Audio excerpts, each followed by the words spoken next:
RSS ವಿರುದ್ಧವಾಗಿ ಸರ್ಕಾರ ನಿರ್ಧಾರವನ್ನ ಮಾಡಿದ್ದು ಸ್ವಾಗತಿಸುತ್ತೇನೆ ಅಂತ ಹೇಳಿ ಬೆಂಗಳೂರಿನಲ್ಲಿ ನಜೀರ್ ಅಹಮದ್ ಈ ರೀತಿಯಾದಂತ ಹೇಳಿಕೆಯನ್ನ ಕೊಟ್ಟಿದ್ದಾರೆ.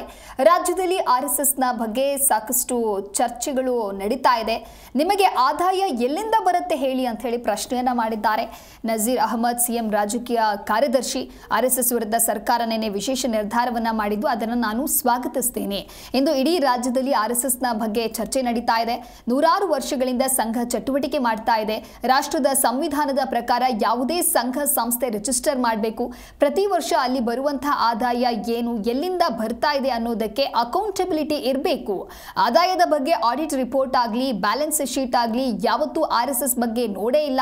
ಸಂಘವನ್ನ ರಿಜಿಸ್ಟರ್ ಮಾಡಿಸಿ ಮೊದಲು ನಿಮ್ಮ ವೆಚ್ಚ, ಆದಾಯ ಎಲ್ಲಿಂದ ಅನ್ನೋದನ್ನ ರಾಷ್ಟ್ರದ ಜನತೆಗೆ ಕೊಡಬೇಕು ಅಂತ ಹೇಳಿ ನಜೀರ್ ಅಹಮದ್ ಹೇಳಿಕೆ ಕೊಟ್ಟಿದ್ದಾರೆ. ರಾಜ್ಯ ಸರ್ಕಾರ ಒಂದು ವಿಶೇಷವಾಗಿ ಒಂದು ತೀರ್ಮಾನವನ್ನು ಮಾಡಿರ್ತಕ್ಕಂಥದ್ದು, ಅದು ಸ್ವಾಗತವನ್ನು ಮಾಡಲಿಕ್ಕೆ ಇಚ್ಛೆ ಪಡ್ತಾ ಇದ್ದೀನಿ.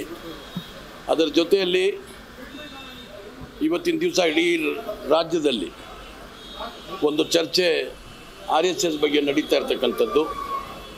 ಆ ಚರ್ಚೆಯಲ್ಲೂ ಸಹ ಸುಮಾರು ನೂರಾರು ವರ್ಷಗಳಿಂದ ಸಂಘ ನಡೀತಾ ಇರ್ತಕ್ಕಂಥದ್ದು, ಸಾಕಷ್ಟು ಚಟುವಟಿಕೆಗಳು ಮಾಡ್ತಕ್ಕಂಥದ್ದು ಅದೆಲ್ಲ ನಾವು ಕಂಡಿದ್ದೇವೆ, ನೋಡಿದ್ದೇವೆ.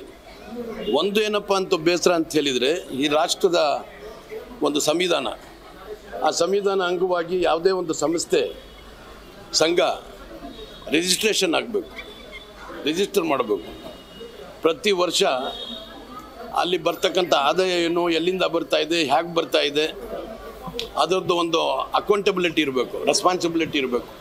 ಇವತ್ತುವರೆಗೂ ನಾವು ಯಾವುದೇ ರೀತಿ ಪ್ರತಿಯೊಂದು ಸಂಘಗಳು ಅವ್ರದ್ದು ಬ್ಯಾಲೆನ್ಸ್ ಶೀಟ್ ಆಗಲಿ ಆಡಿಟ್ ಮಾಡಿಕೊಂಡು